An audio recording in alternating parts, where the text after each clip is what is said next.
ஓம் ஸ்ரீ குருபியோ நமக. ஓம் ஸ்ரீ மகா பெரியவா சரணம்.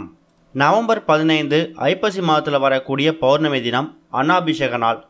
அந்த நாளில் இப்போ நாம் சொல்லக்கூடிய இந்த வெள்ளை மூட்டையை தயார் செஞ்சு வீட்டில் இந்த இடத்துல வைக்கிறது மூலயமா பணத்துக்கும் செல்வத்துக்கும் எந்த பஞ்சமும் இருக்காது. அது என்ன வெள்ளை மூட்டை, அது எப்படி தயார் செய்யணும்னு பார்க்கறதுக்கு முன்னாடி நம்மளோட வீடியோஸை இப்போ தான் நீங்கள் ஃபஸ்ட் டைம் பார்க்குறீங்கன்னா மறக்காமல் சப்ஸ்கிரைப் பண்ணிக்கோங்க. தொடர்ந்து இது மாதிரி அப்டேட் தெரிஞ்சுக்கிறதுக்கு பக்கத்தில் இருக்கக்கூடிய நோட்டிஃபிகேஷன் பெல்லை கிளிக் பண்ணி ஆல் அப்படிங்கிறத செலக்ட் பண்ணிக்கோங்க. இப்போ வெள்ளை மூட்டையை எப்படி தயார் செய்யணும் அப்படிங்கிற பற்றி தெளிவாக தெரிஞ்சுக்கலாம்.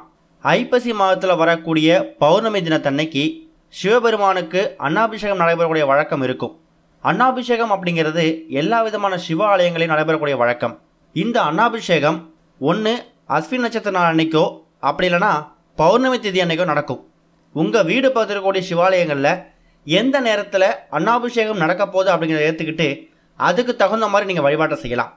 அஸ்வினி நட்சத்திரம் அப்படிங்கிறது நவம்பர் 14ஆம் தேதி மாலை ஆரம்பிக்குது. ஆனால் பௌர்ணமி அப்படிங்கிறது நவம்பர் 15ஆம் தேதி அதிகாலை 3 மணிக்கு தான் ஆரம்பிக்குது. அதனால் எந்த நேரத்தில் ஆலயத்தில் அன்னாபிஷேகம் செய்வாங்க அப்படிங்கிறத தெரிஞ்சுட்டு அதுக்கேற்ற மாதிரி அன்னாபிஷேக வழிபாடு செய்கிறது கூடுதல் சிறப்பு. அஸ்வினி நட்சத்திரத்தை கணக்கு பண்ணி அன்னாபிஷேகம் பண்ணுறாங்கன்னா நவம்பர் 14ஆம் தேதியும் பண்ணலாம். ஒருவேளை பௌர்ணமி திதியை கணக்கு பண்ணி பண்ணுறாங்கன்னா நவம்பர் 15ஆம் தேதி மாலை பண்ணுவாங்க. அதுக்கு தகுந்த மாதிரி உங்கள் வழிபாட்டை நீங்கள் மேற்கொள்கிறது உங்களுக்கு பல பலன்களை ஏற்படுத்தும். அன்றைய தினத்தில் அன்னாபிஷேகம் பார்க்கறது மூலயமா பல கோடி லிங்க தரிசனம் செஞ்சதுக்கான சமமான பலனை நீங்கள் பெற முடியுமா? அதாவது சோறு கண்ட இடம் சொர்க்கம்னு நீங்கள் ஒரு பழமொழி கேள்விப்பட்டிருப்பீங்க. அது காரணம் என்னென்னா, அந்த லிங்க திருமேனி மேலே அன்னத்தால் அந்த சோறால் சாதத்தால் அபிஷேகம் செஞ்சு அலங்காரம் செஞ்சுருப்பாங்கல்ல, அதை பார்த்தாலே உங்களுக்கு சொர்க்கத்தில் நிச்சயமா. அதைத்தான் சோறு கண்ட இடம் சொர்க்கம்னு சொல்கிறாங்க. இதுக்கு முக்கியமான இன்னொரு காரணம் என்னென்னு கேட்டிங்கன்னா, நீங்கள் அன்னாபிஷேகத்தை பார்க்கும்போது ஒரு அரிசியும் ஒரு லிங்கத்துக்கு சமமான ஒரு சக்தியை பட்டிருக்குமா. அதனால தான் அன்னாபிஷேகம் நடக்கும்போது அந்த அரிசியை பயன்படுத்தி சிவபெருமானுக்கு அலங்காரம் செய்கிறது மூலயமா பல கோடி லிங்க தரிசனம் செஞ்சதுக்கான பலனை பெற முடியும். இப்படி பல கோடி லிங்க தரிசனத்தை நம்ம செய்கிறது மூலயமா நமக்கு முக்தி கிடைக்கும். முடிஞ்சவங்க அன்னாபிஷேகம் எப்போ நடக்கும் அப்படிங்கிற தெரிஞ்சுக்கிட்டு அந்த அன்னாபிஷேகத்துக்கு தேவையான உங்களால் முடிஞ்ச அளவு பச்சரிசியை வாங்கி நீங்கள் அபிஷேகத்துக்கு கொடுக்கலாம். அதாவது அவங்க பச்சரிசியை பயன்படுத்தி அந்த சாதமாக ரெடி பண்ணி அதை தான் லிங்க திருமேனிக்கு அபிஷேகம் பண்ணுவாங்க, அலங்காரம் செய்வாங்க. பொதுவாக ஆகம விதிப்படி சிவபெருமானுக்கு 26-27 நிமிஷங்கள் வரைக்கும் தான் அபிஷேகங்கள் நடக்கும். ஆனால் வருடத்தில் ஒரு முறை வரக்கூடிய இந்த அன்னாபிஷேகம் மட்டும்தான் சிவனோட லிங்க திருமேனிக்கு 1.5 மணி நேரம் அபிஷேகம் பண்ணுவாங்க. அப்பேற்பட்ட சக்தி வாய்ந்த ஒரு பொருள் இந்த ஒரு அன்னாபிஷேகம். அன்னாபிஷேகத்துக்கு நீங்கள் அரிசி வாங்கி தரணும்னா பச்சரிசியை தான் வாங்கி கொடுக்கணும், புழுங்கல் அரிசியை வாங்கி தரக்கூடாது அப்படிங்கிறது ரொம்ப முக்கியம். அதே மாதிரி வீட்டில் அன்னாபிஷேக தினத்தன்னைக்கு, அதாவது நவம்பர் 15 வெள்ளிக்கிழமை அன்னாபிஷேக தினத்தன்னைக்கு நீங்கள் சிவபெருமானுக்கு என்ன நைவேத்தியம் செஞ்சாலும் அதை பச்சரிசி பயன்படுத்தி செய்கிற மாதிரி பார்த்துக்கோங்க. அதுதான் விசேஷம். தயிர் சாதமாவோ இல்லை வேற பிரசாதமோ செஞ்சு கூட நீங்கள் கோவிலுக்கு வரக்கூடிய பக்தர்களுக்கு உங்கள் கையில் கொடுக்கறதும் கூடுதல் விசேஷம்தான். சரி, இப்போ அன்னாபிஷேக தினத்தன்னைக்கு எப்படி வழிபாடு செய்யணும், என்ன மாதிரி பூஜைகள் செய்யணும் அப்படிங்கிற பற்றி பார்த்துட்டோம். இது எல்லாமே நீங்கள் கோவிலில் செய்யக்கூடிய சில வழிபாட்டு முறைகள்.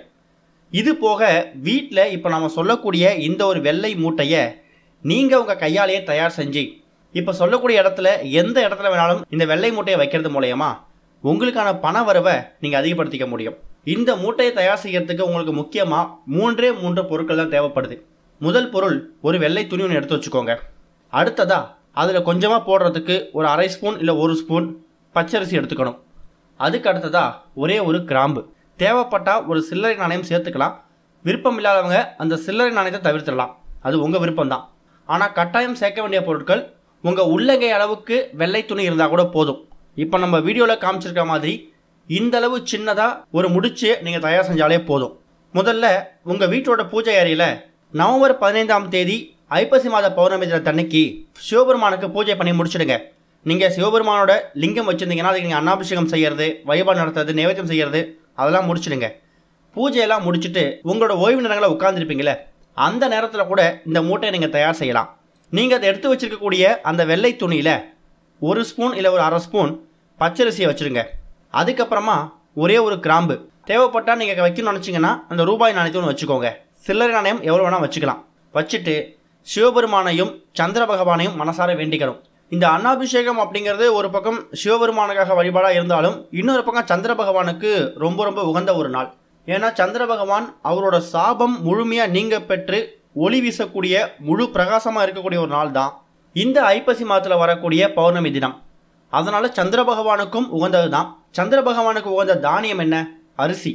கூட ஒரு கிராம்பு வைக்கிறோம்ல, அந்த கிராம்பு மகாலட்சுமி தாயோட அம்சத்தை உங்கள் வீட்டுக்குள்ளே கொண்டு வரதுக்காக.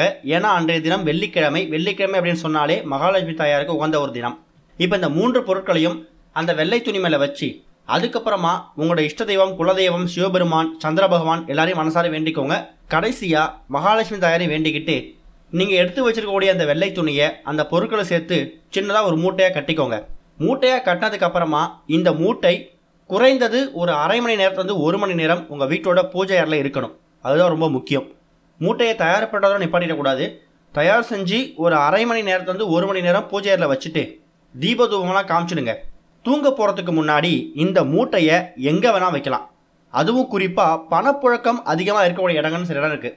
உங்கள் வீட்டோட பீரோ, லாக்கர், கல்லாப்பெட்டி, நீங்கள் தொழில் செய்யக்கூடிய இடமா இருக்கட்டும், இல்லை நான் ஹேண்ட்பேக்கில் மணி பர்ஸில் தான் பணப்புழக்கம் அதிகமாக இருக்கும் அப்படின்னா அந்த மாதிரி இடத்துல கூட இப்போ நாம் சொல்லக்கூடிய இந்த மூட்டையை தயார் செஞ்சு இரவு தூங்க போகிறதுக்கு முன்னாடி வச்சுட்டு அதுக்கப்புறம் நீங்கள் தூங்க போகலாம். கூடுமான அளவுக்கு பீரோ, லாக்கர், கல்லாப்பெட்டி, பணப்பெட்டி, நகைப்பெட்டி இது மாதிரி இடத்துல வைக்கிறதுக்கு முயற்சி பண்ணுங்க. அப்படி வைக்கும்போது சந்திர பகவானோட அருளும் சிவபெருமானோட அருளும் மகாலட்சுமி அருளும் ஒரு சேர பெற முடியும். ஐப்பசி மாத பௌர்ணமி அன்னைக்கு வெள்ளிக்கிழமை நவம்பர் 15ஆம் தேதி இந்த மூட்டையை தயார் செஞ்சு நீங்கள் பீரோவில் வைக்கிறீங்க, இல்லை ஒரு இடத்துல வைக்கிறீங்கன்னா வெள்ளி மற்றும் செவ்வாய்க்கிழமைகளில் மறக்காமல் அதுக்கு நீங்கள் தூப தீபம் காமிக்கணும். 3 மாதத்துக்கு ஒரு முறையோ 6 மாதத்துக்கு ஒரு முறையோ அதில் இருக்கக்கூடிய பொருட்களை பிரித்து பார்த்து வீணாக போயிருக்கக்கூடிய பொருட்களை மட்டும் கால் படாத தண்ணியில் விட்டுட்டு மறுபடியும் வேறு பொருட்கள், உதாரணத்துக்கு அது அரிசி மட்டும் தான் கெட்டு போயிருக்கு, கிராம்பு அப்படியே இருக்குன்னா அந்த கிராம்பு அப்படியே வச்சுட்டு அரிசியை மட்டும் மாற்றிக்கோங்க. இல்லை கையோட 2 பொருளையும் மாற்றினாலும் தாராளமாக பழைய பொருட்களை தண்ணியில் விட்டுட்டு மறுபடியும் அதே ஒரு வெள்ளிக்கிழமை இல்லை ஏதாவது ஒரு பௌர்ணமி தினத்தை நீங்கள் தேர்ந்தெடுத்துக்கோங்க. பார்க்குறதுக்கு ரொம்ப எளிமையான பரிகாரமாக தெரியும். ஆனால் இது மூலமாக கிடைக்கக்கூடிய பலன்கள் அப்படிங்கிறது ரொம்ப பெருசு. ஏன்னா சந்திர பகவானோட அருளை பெறுவதற்காக பச்சரிசியை வச்சுருக்கீங்க. அதுலேயும் அன்னாபிஷேக தினம் அப்படிங்கிறது உங்களுக்கே தெரியும். கோடி லிங்கத்தை தரிசனம் பண்ணக்கூடிய ஒரு பலனை ஏற்படுத்தக்கூடிய ஒரு நாள். அந்த நாளில் 1 ஸ்பூன் இல்லை ஒரு அரை ஸ்பூன் நீங்கள் வந்து பச்சரிசி போடுறீங்கன்னா அந்த ஒரு பச்சரிசியையும் நீங்கள் லிங்கமாக பாவித்து வழிபாடு செய்யலாம். அதையும் நீங்கள் அன்னாபிஷேக தினத்தன்னைக்கு ஆரம்பிக்கும் போது உங்களுக்கு எக்கச்சக்கமான பலன்கள் அதை ஏற்படுத்தும். உதாரணத்துக்கு 1 ஸ்பூன் இல்லை ஒரு அரை ஸ்பூனில் எக்கச்சக்கமான நூற்றுக்கணக்கான அரிசி இருக்கும். அந்த நூற்றுக்கணக்கான அரிசியையும் நீங்கள் ஒரு லிங்கமாக பாவித்து நீங்கள் தூபம் போடுறீங்க, தீபம் காமிக்கிறீங்க. அப்போனா எவ்வளோ பெரிய சிவ கடாட்சம் உங்கள் வீட்டுக்குள்ளே ஏற்பட போகுது அப்படிங்கிறத நீங்கள் கணக்கு பண்ணிக்கோங்க. இந்த ஒரு பரிகாரத்தை செய்யறதுக்கு உங்களுக்கு குறைஞ்சது ஒரு 5 நிமிடம் கூட ஆகாது. ஆனால் இது மூலமா கிடைக்கக்கூடிய பலன்கள் அப்படிங்கிறது ரொம்ப பெருசு. ஐப்பசி மாதத்தில் வரக்கூடிய நவம்பர் 15ஆம் தேதி அன்னாபிஷேக தினத்தன்னைக்கு இதை முயற்சி பண்ணுங்கள். கட்டாயம் நல்ல பலன் கிடைக்கும். நீங்கள் நவம்பர் 14ஆம் தேதி அன்னாபிஷேக வழிபாடு செஞ்சாலும் நவம்பர் 15ஆம் தேதி அன்னாபிஷேக வழிபாடு செஞ்சாலும் சரி, அது உங்கள் வீடு பக்கத்துடைய கோவிலை பொறுத்தது. ஆனால் இந்த பரிகாரத்தை ஐப்பசி மாத பௌர்ணமி நவம்பர் 15 அன்னைக்கு செஞ்சுருங்க. ஓம் ஸ்ரீ குருபியோ நமக. ஓம் ஸ்ரீ மகா பெரியவா சரணம்.